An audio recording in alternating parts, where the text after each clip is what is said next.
हरे हरे राम हरे राम राम राम हरे हरे हरे कृष्णा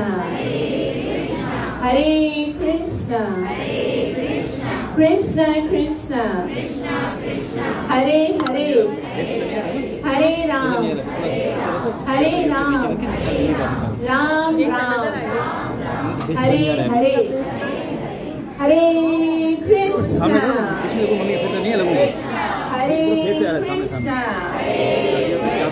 कृष्णा कृष्णा हरे हरे हरे राम राम राम हरे हरे। आए हुए समस्त भक्तों को, माताओं को श्री श्री राधा वृंदावन चंद्र के बिहाफ पर हृदय की गहराई से हार्दिक स्वागत है। आज बहुत ही परम पवित्र दिन है और आज हम यहाँ सब मिलकर श्रीमती राधा रानी का नामकरण छठी फेस्टिवल सेलिब्रेट कर रहे हैं। जैसे हम कृष्ण का नामकरण सेलिब्रेट करते हैं ना, तो उसी तरह से राधा रानी का भी छठी फेस्टिवल यहाँ पर आज सेलिब्रेट हो रहा है। और इसके अलावा भी आज बहुत ज़्यादा महत्वपूर्ण है। हमारे संस्था के नाम आचार्य श्रीपाद नाम आचार्य हरिदास ठाकुर महाराज का अभ्यंस डे है आज।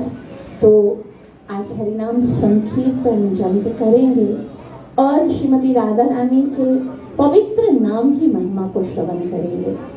और आज हम बहुत कुछ सुनने वाले हैं और बहुत कुछ समझेंगे। थोड़ी सी कथा होगी, उसके बाद टेबलो भी है और बहुत सारा संकीर्तन का महाप्रसादम है। तो आप सब पूरे हृदय के साथ, भाव के साथ इस पूरे प्रोग्राम को एंजॉय कीजिए और आनंद लीजिए। जय राधा माधव कुंज बिहारी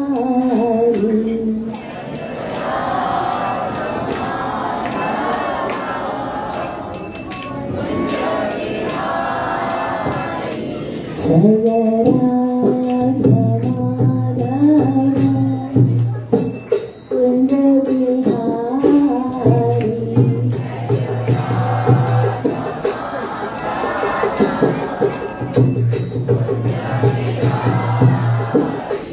जय गोपी जयवल्लभा गिरिवरधारी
हरिनाम संकीर्तन महायज्ञ की, कली पावन अवतार चैतन्य महाप्रभु की, कलिगाधार हरे कृष्ण महामंत्र की, नित्य लीला प्रवेश डिवाइन ग्रेस अभय चरणारविंद भक्ति वेदांत स्वामी पतित पावन प्रभुपाद की। भगवत कथा में प्रवेश करने से पहले हृदय में जो संसारी बातें चल रही हैं, बुद्धि में जो संसारी विचार चल रहे हैं, मुख में जो संसारी वार्ता चल रही है, कुछ क्षणों के लिए उन समस्त चीजों को एकदम छोड़ के आप ये सोचो कि हम यहाँ पाकिस्तान के कराची शहर में नहीं, बल्कि वृंदावन में बरसाना धाम में श्रीमती राधा रानी की महिमा को श्रवण कर रहे हैं। Srila Prabhupada ji says, where there is your mind, there are you. जहाँ आपका मन है ना, आप वहीं हो। तो शरीर से भले ही हम यहाँ भौतिक जगत में हो, लेकिन मन से तो बरसाना जा सकते हैं ना। तो अब थोड़ी देर के लिए अपनी सारी सोचों को छोड़ दो, सारी बातों को छोड़ दो, सारे विचारों को त्याग करके बरसाना में चलिए और श्रीमती राधा रानी की महिमा को श्रवण कीजिए। और उससे पहले गुरु और गौरांग से कृपा की याचना करते हुए मंगलाचरण करेंगे, ताकि हम जो कुछ श्रवण करने वाले हैं उसका हमें पूरा पूरा लाभ प्राप्त हो सके, जो कि है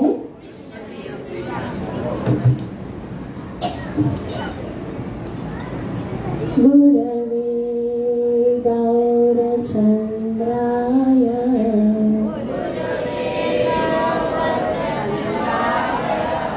राधिकाय तदालये कृष्णाय कृष्ण भक्ताय तद्भक्ताय नमो नमः। नारायणं नमस्कृत्य नरं चैव नरोत्तमं दैवीं सरस्वतीं व्यासं ततो जयामुदीरये।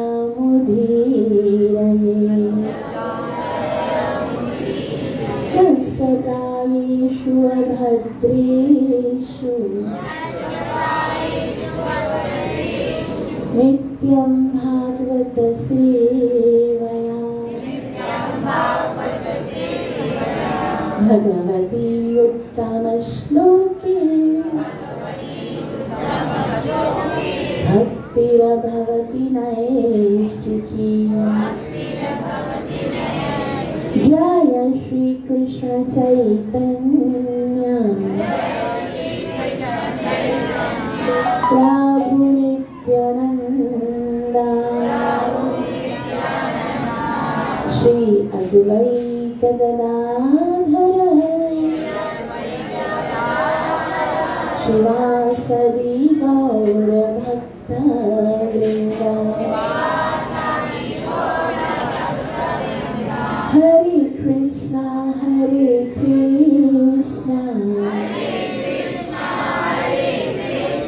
कृष्ण कृष्ण हरे हरे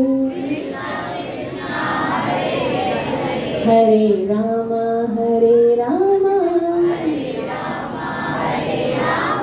राम राम हरे हरे। प्राण प्रिय श्री राधा वृंदावन चंद्र भगवान की। तो आज हम श्रीमती राधा रानी के नाम पे चर्चा करेंगे। ये राधा रानी का वैसे तो एक नाम तो राधा रानी है, आप सब जानते हो, लेकिन आनंद चंद्रिका नाम के ग्रंथ में श्रील रूप गोस्वामी ने श्रीमती राधा रानी के विभिन्न नामों के विषय में बहुत ही सुंदर चर्चा की। अभी जो माताएं आ रही उनको पीछे ही बैठने दीजिए, और ताकि हम कथा के बीच में डिस्टर्बेंस ना हो, ठीक है? हाँ, सभी सूर्य जो आगे आ जाओ, सभी सब आगे आ जाए, जितना पॉसिबल है आगे आ जाए,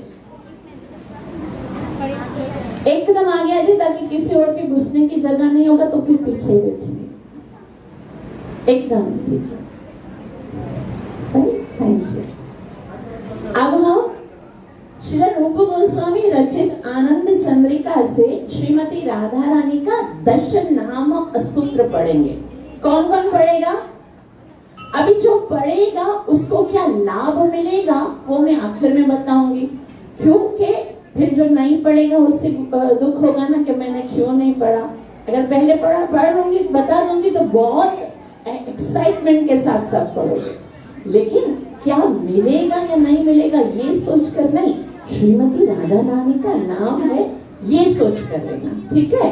प्रेम के साथ श्री रूप गोस्वामी द्वारा लिखित 10 नाम स्तोत्र। श्री रूप गोस्वामी कहते हैं, राधा दामोदर पृष्ठ राधिका वार्षभानवी समस्त वल्लभी वृंद धमिलोत्तम समल्लिका कृष्ण प्रियावली मुख्य गंधर्व ललिता सखी विशाखा सख्य सुखिनी हरि रे भृंग मंजरी इमां वृंदावनेश्वर्य दशनाम मनोरमा आनंद चंद्रिकामाख्य यो रहस्यं स्तुतिं पठेत् स क्लेशो रहितो भूत्वा भूरि सौभाग्य भूरिशः त्वरितं करुणापात्रं राधा माधवयोर्भवेत्।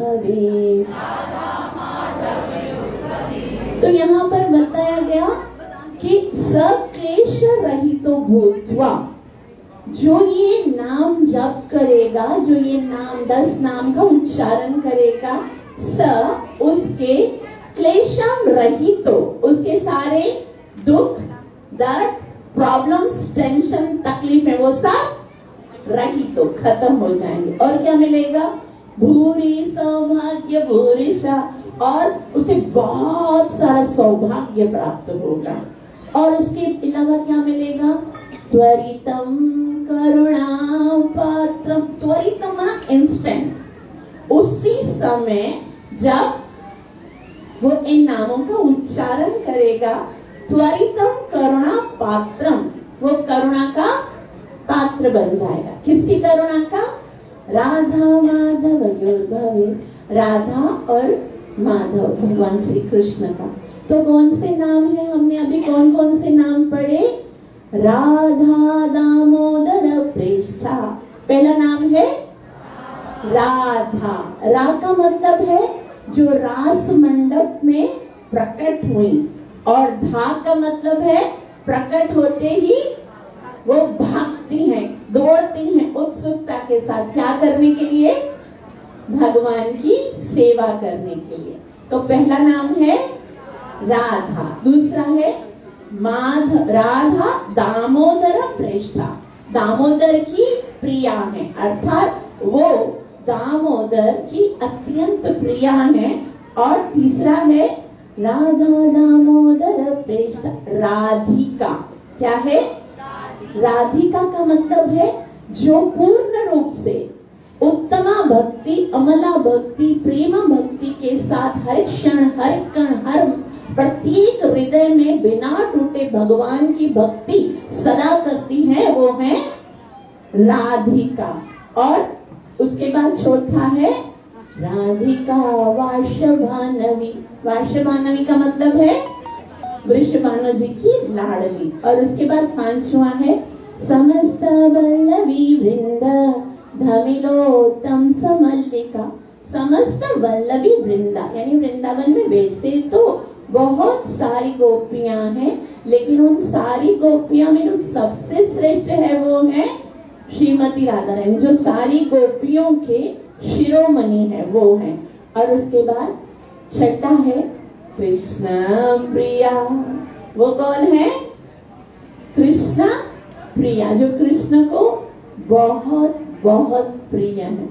कृष्ण राधा रानी का एक नाम है कृष्ण प्रिया, और दूसरा नाम है प्रिय वल्लभा, और में नाम है प्रिय वल्लभा देवी दासी।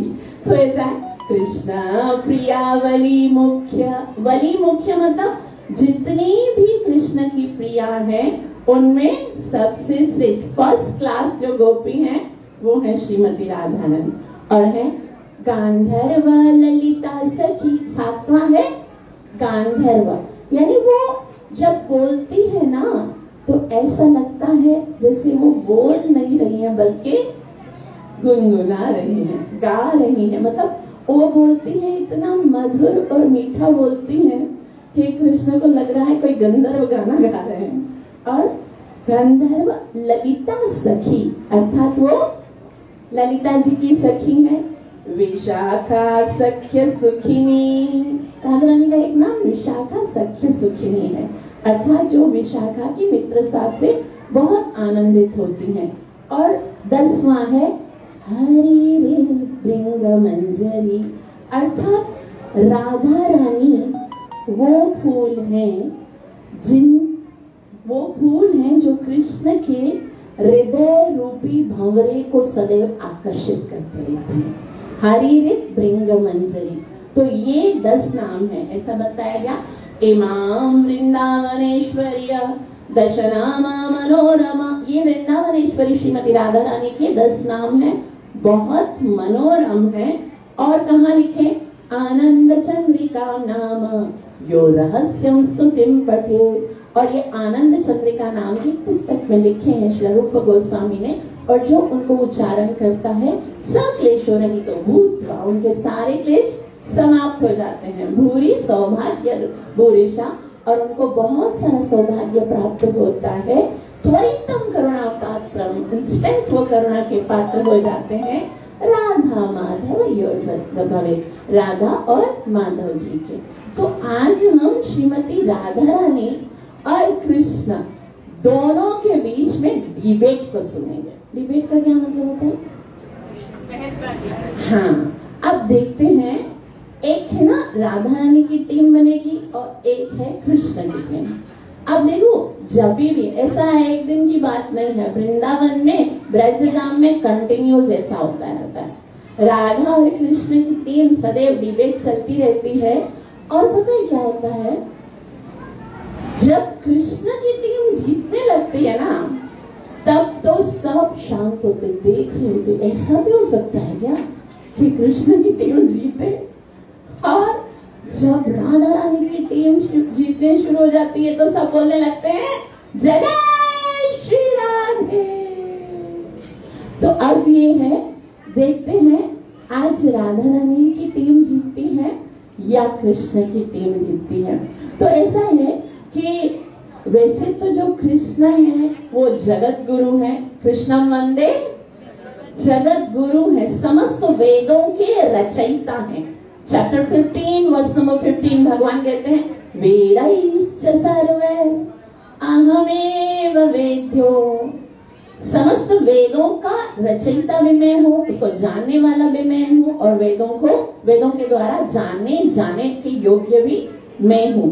और वो कृष्ण जो है जब राधा रानी के साथ डिबेट करते ना, तो कभी भी जीत नहीं पाते, कभी भी ऐसा होता ही नहीं है। तो एक बार क्या हुआ, राधा रानी ने कहा कृष्ण मैं तो बहुत सुंदर हूँ ना, आज तुम मेरी तारीफ करो। तो अब कृष्ण सोच रहे थे कि तारीफ करनी है तो संसार में ऐसा ही होता है, जब तारीफ करनी होती है तो याद आते हैं कमल, याद आते हैं या फिर चंद्रमा याद आता है। तो राधा रानी को देख के कृष्ण बोलते हैं राधा रानी आपका जो मुखमंडल है ना वो तो चंद्रमा के समान है।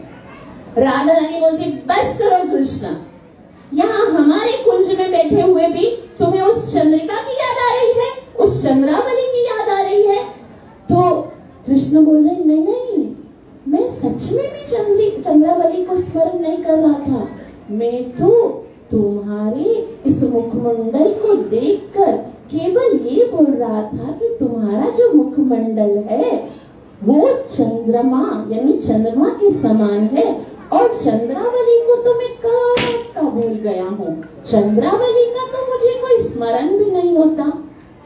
राधा रानी बोलती अच्छा हाँ तो मैं समझ गई, इसका मतलब ये हुआ कि आप ये कहना चाहते हो कि चंद्रमा जिस तरह उसका जो सौंदर्य है केवल रात को दिखता है, दिन को तो चंद्रमा अस्त होता है, दिन को तो केवल सूर्य का प्रकाश होता है। तो आप ये कहना चाहते हो कि मैं दिन को मेरा प्रकाश नहीं होता, केवल रात्रि के रासमंडल में ही प्रकाश में सौंदर्य दिखता है।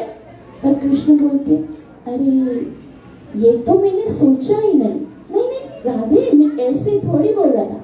राधा रानी बोलती अच्छा, तो इसका दूसरा अर्थ है कि जिस प्रकार चंद्रमा का मुखमंडल जो है उसके ऊपर धाग धब्बे होते हैं, तो कान्हा ठाकुर जी तुम ये कहना चाहते हो कि मैं सुंदर तो हूँ लेकिन मेरे मुख पर धाग धब्बे हैं। कृष्ण बोलते नहीं राधे सच में मैंने ऐसा नहीं सोचा था, मैं ऐसा थोड़ी बोल रहा था, मैं तो कह रहा था। राधा रानी बोली अच्छा अब समझ में आ गया, मुझे पता चल गया कि आप तो कहना चाहते हो कि मैं चंद्रमा की तरह हूँ। चंद्रमा का जो प्रकाश है वो क्या होता है, प्रतिदिन घटता है, पूर्णिमा पे बढ़ता है, फिर वापस घटना शुरू हो जाता है। तो मतलब आप ये कहना चाहते हो कि मेरा जो प्रकाश है, मेरा जो सौंदर्य है वो भी घटन बढ़न होता रहता है, सदैव नहीं बढ़ता रहता। राधा रानी की ये बात सुनकर कृष्ण बोलते नहीं राधे मैं सच में ये नहीं कह रहा था, मैं तो बस इतना कह रहा था। तो राधा रानी बोलती है नहीं मैं समझ गई, अभी मुझे पता चल गया। 10वां स्कंद भागवतम का मैंने भी पढ़ा है। 10वें स्कंद भागवतम में ये कथा आती है ना कि जब समुद्र मंथन होता है तो उसमें से कौन प्रकट होता है, चंद्रमा प्रकट होता है ना, सही बोल रही हूँ ना। तो कृष्ण बोलते हैं हरे कृष्ण, कौन शोर कर रहा है? तो कृष्ण बोलते हाँ मुझे वहां से ही चंद्रमा का प्राकट्य होता है। मैं वहीं पर तो था, वहीं पर जो कूर्म बन के मैं ही बैठा हुआ था, धनवंतरी बनकर मैं ही आया, मोहनी बनकर मैं ही आया, वहां पर तो मैं ही था। तो मैंने देखा था चंद्रमा वहीं से प्रकट हुए। बोला चंद्रमा जिस क्षीर सागर से प्रकट हुए, हरे कृष्णा, वहीं से तो पहले क्या उत्पन्न हुआ था? क्षीर सागर में पहले क्या उत्पन्न हुआ? विष उत्पन्न। तो ठाकुर जी आप ये कहना चाहते हैं कि मेरी मैया कीर्तिदा माता वो क्षीर सागर है, मैं चंद्रमा हूँ, तो मेरे जो भाई श्रीधामा है वो विष है, क्योंकि वो मेरे से पहले प्रकट हुए हैं। तो राधा रानी को बोलते कृष्ण नहीं राधे, ऐसा तो मैंने सोचा ही नहीं। और कृष्ण को ऐसे कहने के बाद कृष्ण बोलते हैं वेदाहम समतीतानि वर्तमानानि सार्जुना भविष्याणि च भूतानि माम तु वेद न कश्चन।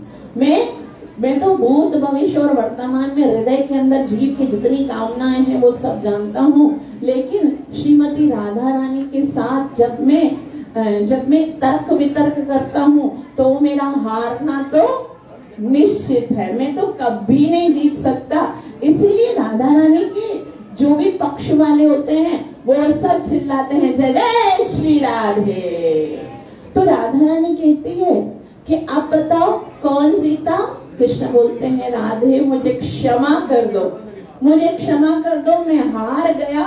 स्मरण गरल मंडलम मम शिरसि मंडलम देहि पद पल्लवम उदार देहि श्री राधे देहि पद पल्लवम। मुझे क्षमा करो, तुम भूल जाओ मैंने क्या कहा वो भूल जाओ, तुमने क्या सुना वो भूल जाओ। मैंने कभी तुमको चंद्रमा के बारे में बताया नहीं, मैं तो जानता ही नहीं चंद्रमा होता क्या है, अब बस मुझे माफ कर दो। राधा रानी बोलती ऐसे थोड़ी चलेगा, ऐसे थोड़ी ना मैं तुम्हें माफ कर दूंगी। तो बोला कृष्ण आप मुझे क्या करना पड़ेगा? बोला अभी तुम्हें फाइन देना पड़ेगा, अभी तो जो तुम्हारे पास है ना वो सारा धन मुझे देना पड़ेगा। तो कृष्ण देखते हैं मेरे पास क्या है, पहले अपनी बांसुरी निकालते हैं, वेणु को समर्पित करते हैं, उसके बाद अपना मोरपींछ उठाते हैं वो भी समर्पित करते हैं, फिर देखते हैं मेरे पास क्या है, अपना पीतांबर उठाते हैं वो भी समर्पित करते हैं, फिर सोचने लगते हैं और तो मेरे पास कुछ नहीं है, जो कुछ मेरे पास था वो तो तुम्हें समर्पित कर दिया, लेकिन जो मैं स्वयं हूँ वो तो अभी हूँ ना। तो जिस तरह से वामन देव के समय वो बलि महाराज सोच रहे थे कि मैं वामन देव को कैसे स्वयं को समर्पित कर दूं, अभी वो वामन देव श्रीमती राधा रानी के सामने सोच रहे हैं कि मैं कैसे अब श्रीमती राधा रानी को स्वयं समर्पित कर दूं। वो श्रीमती राधा रानी की। तो इस तरह की जो तर्क वितर्क है ना वृंदावन में होते रहते हैं, और हमेशा जीतता कौन है? श्रीमती राधा रानी।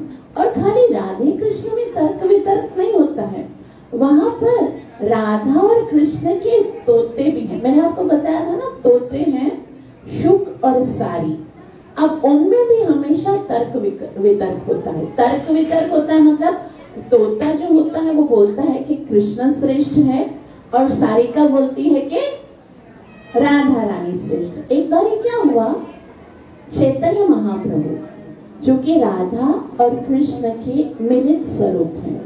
मिलित स्वरूप का मतलब ये नहीं है कि 50% श्रीमती राधा रानी है और 50% कृष्ण, ऐसा नहीं है, बस खाली दिखने में कृष्ण है, अंदर जो है वो पूरा का पूरा श्रीमती राधा रानी है।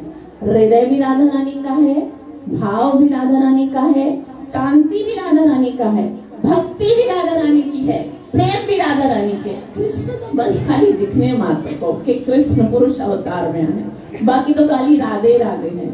तो एक बार श्रीमती राधा रानी जो कि कृष्ण मिलित स्वरूप गौरंग महाप्रभु वृंदावन में गए और एक पेड़ के नीचे बैठे हुए थे, तो वही शुक और सारी जो है वो राधा और कृष्ण की महिमा को बताते हुए शुक ये साबित करना चाहता है कि कौन श्रेष्ठ है? कृष्ण श्रेष्ठ है, और सारिका ये कहना चाहती है कि राधा रानी श्रेष्ठ है। सुननी है आपको 2 मिनट में, बहुत ही मधुर वार्ता है, लेकिन मजा तब आएगा जब पूरा इसी पेज पे रहोगे और मेरे साथ बोलोगे, ठीक है? पहले तोता बोलता है, शुक बोले अमर कृष्णा, वंशी करे गान, शुक बोले अमर कृष्णा वंशी करे गान।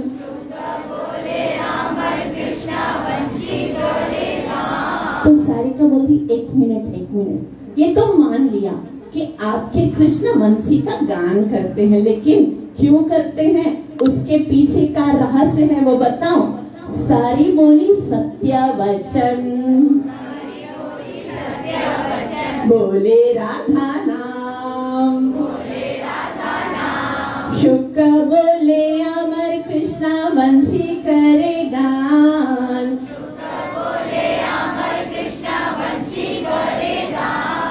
सारी बोले सत्य वचन, बोले राधा नाम।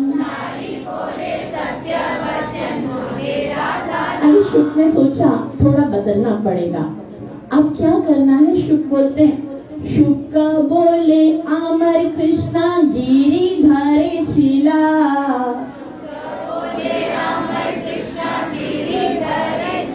शुक यानी तोता कहता है, पता है मेरा कृष्णा कितना शक्तिशाली है कि एक ही उंगली पर पूरा गोवर्धन उठा लिया। शुक बोले अमर कृष्णा गिरिधरी छिला,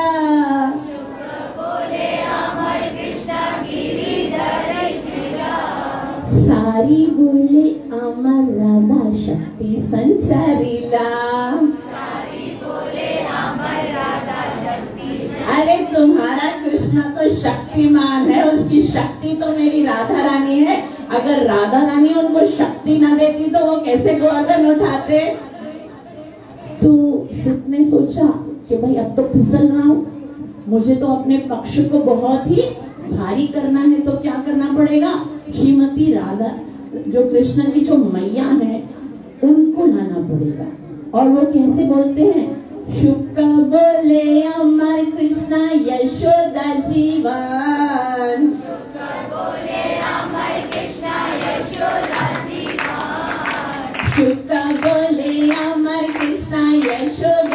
जीवन। शुक बोलता है, तुम्हें पता है हमारे जो कृष्ण है वो यशोदा मैया के जीवन है। सारी बोली अमर राधा, सारी बोली अमर राधा जीवे न जीवन,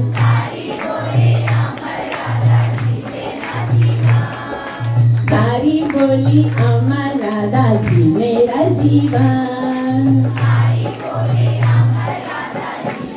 अरे यशोदा रानी के जीवन तो कृष्ण है, और जो यशोदा रानी के जीवन है उनकी जीवन कौन है, श्रीमती राधा रानी। तो बोलते हाँ अब तो मुझे और भी कुछ बोलना पड़ेगा।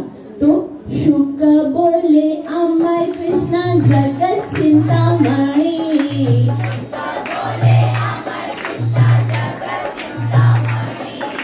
शुक बोले अमर कृष्णा जगत चिंतामणि।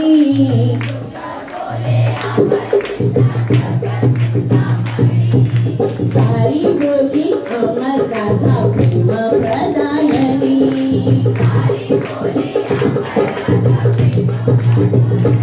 कहते हैं कि हमारे जो कृष्ण है वो जगत चिंतामणि है, अर्थात समस्त चिंताओं को खत्म करके जो मांगो वो मिलेगा। तो बोलती है सारी करोगे क्या उसको, जब भी जाओगे संसार के खाली हाथ जाओगे, चाहे करोड़ रुपए होंगे, चाहे अरबों रुपए होंगे, चाहे खरबों रुपए होंगे, जब खोली खाली करनी पड़ेगी तो प्रेम का धन ही काम आएगा। तो सारी बोली अमार राधा प्रेम प्रदायनी, वो कृष्ण के प्रति प्रेम प्रदान करने वाली तो श्रीमती राधा रानी है। राधा रानी की शुक बोले अमर कृष्णा जगत तेरा गुरु,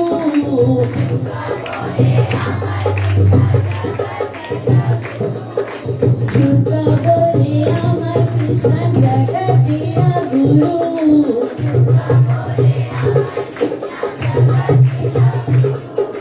सारी बोली अमर राधा सकल पत्रु।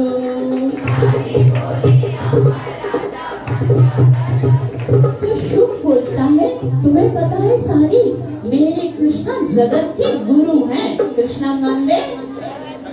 तो बोला तुम्हें पता है क्या कि मेरी राधा वांछा कल्पतरु है, वो उनकी छाया में खड़े हो गए होंगे, इच्छा की होगी कि मुझे जगत गुरु बनना है, तो उनकी छाया में खड़े होने से उनको वरदान मिला, तभी तो वो जगत गुरु बन गए। वो श्रीमती राधा रानी की।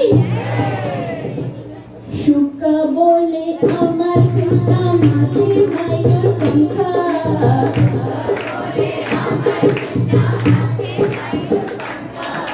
शुक बोले अमर कृष्णा माथे मयूर पंखा,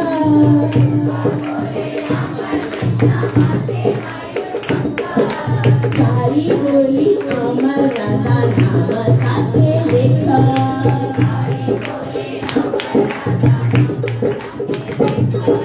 सारी बोली अमर राधा नाम खाते लेखा।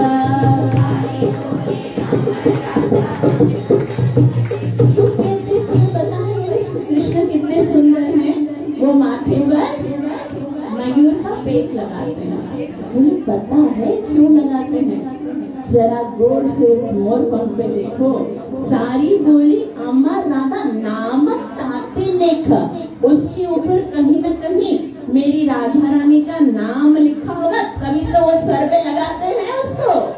आगे कहते हैं कि शुक बोले अमर कृष्णा मेरा भिखारी,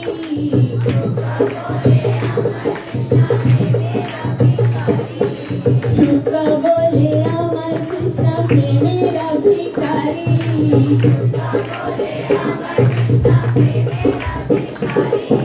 सारी बोले अमर राधा प्रेम रही। तो शुक बोलते हैं भाई इसीलिए तो तुम्हारे राधा रानी के पास आते हैं कि मेरे कृष्ण प्रेम के भिखारी हैं।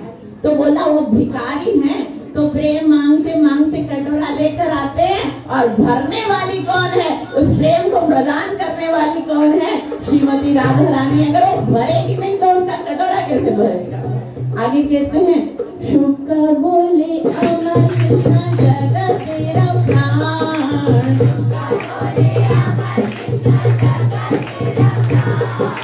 शुक बोले अमर कृष्ण जगत तेरा प्राण,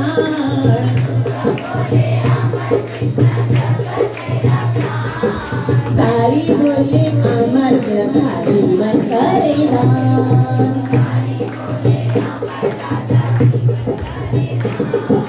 सारी बोली अमर राधा जीवन करे दान। शुक कहते हैं अमर कृष्णा जगत तेरा प्राण, ये पूरा जगत जो है ना उसके प्राण कौन है, कृष्ण है ना। कृष्ण हृदय में बैठे हैं तभी तो संसार चल रहा है। तो सारी बोलती है अरे वो जगत का प्राण है ना, उनको जीवन प्रदान करने वाली मेरी राधा रानी है। सारी बोली अमर राधा जीवन करे दान, वो आपके ठाकुर जी है ना, उनके अंदर जो प्राण संचार कर रही हैं वो है श्रीमती राधा रानी। तो फिर आगे कहते हैं शुक बोले अमर कृष्णा चूरे भांगे होले,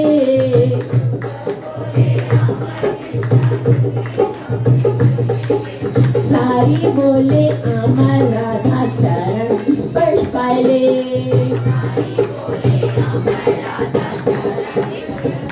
तो शुक बोलते हैं मुझे ये समझ में नहीं आता, ये सब तो तुम्हें पता है, लेकिन मुझे ये समझ में नहीं आता कि मेरा कृष्ण खड़ा होता है दाईं और उसका जो मोर पंख है, शुक बोले आमार कृष्ण चूड़ा बामे होले, वो हमेशा बाईं और झुका हुआ होता है ना, उसका कारण क्या है। तो सारी बोलती है अरे उस तरफ मेरी राधा रानी खड़ी होती है ना, सारी बोले आमार राधा चरण स्पर्श होले, बस वो चाहता है किसी तरह से चरण का स्पर्श हो जाए, इसीलिए तो उसका मोर पंख नीचे है। और इस तरह से फिर आगे शुक जो है वो इस तरह से शुभ कृष्ण की आराधना करता है और राधा जो सारिका है वो राधा रानी की आराधना करती है। अचानक उन दोनों की नजर किस पे पड़ती है? कौन देख रहे थे? शुरू में मैंने बताया था यस, चैतन्य महाप्रभु नीचे बैठ के देख रहे थे। तो शुक और सारिका ने सोचा, अरे तुम शुक कहते अरे मैं तो कृष्ण का पक्ष ले रहा हूँ। सारिका बोल रही है मैं तो राधा रानी का पक्ष ले रहा हूँ। शुक बोलते मैं तो ये साबित करने पर तुला हूँ कि कृष्ण श्रेष्ठ है, और सारी बोलते मैं तो ये कहने पर साबित करने पर तुली हूँ कि राधा रानी श्रेष्ठ है। लेकिन शुक और सारी जो है वो गौरंग महाप्रभु को देखते हैं। तो फिर अंतिम श्लोक में शुक और सारी ने मानो एक समन्वय किया और कहा ठीक है, आपका और मेरा पक्ष तो सेम है। ये महाप्रभु जो है वो ही कृष्ण और राधा रानी को प्रदान करने के लिए, उनका प्रेम प्राप्त करवाने के लिए आए हैं। यहाँ तो गोविंद के ग और राधिका के र दोनों मिलके गौरंग बनकर आए हैं। तो एक ही अंग में गौरंग के रूप में विराजमान है। गौरंग को तभी संतोष नहीं होगा यदि हम कृष्ण का पक्ष लेकर कृष्ण कृष्ण करें, और यदि हम राधा का पक्ष लेकर राधा राधा करें। उनको तो तभी संतोष होगा जब हम दोनों की सेवा करने के लिए क्या उच्चारण करेंगे? शुक बोले हरि हरि, सारी बोले हरि हरि,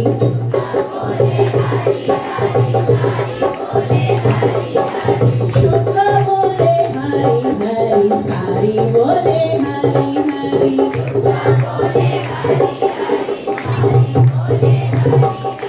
शुक बोले हरि हरि, सारी बोले हरि हरि,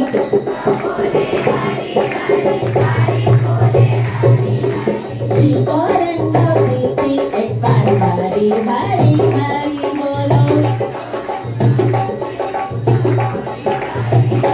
हरे कृष्णा कृष्ण कृष्णा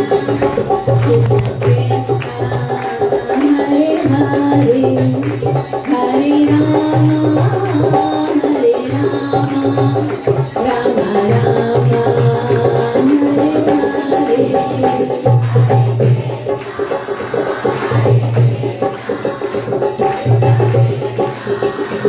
कृष्ण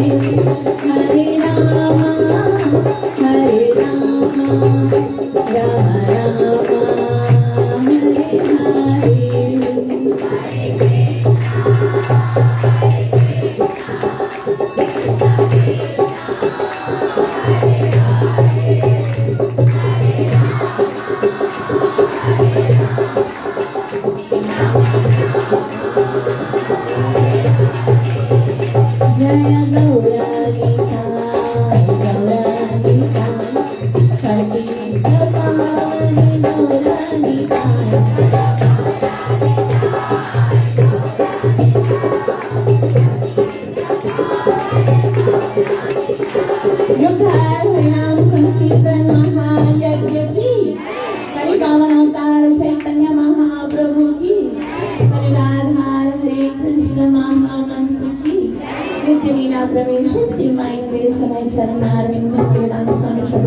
हरे तो इस तरह से कविराज गोस्वामी हमें सिखाते हैं कि यदि आपको राधा और कृष्ण दोनों को प्रसन्न करना है तो हमें क्या बोलना है? हरे कृष्णा कृष्णा कृष्णा हरे हरे, हरे राम राम राम। आप सबका बहुत बहुत आभार जो इतना प्रेम से श्रवण किया। मुझे आशीर्वाद अवश्य दीजिएगा कि मैं मेरा प्रार्थना से हरि नाम का जप कर सकूं और अपनी सेवा और साधना से गुरु और कृष्ण को प्रसन्न कर सकूं।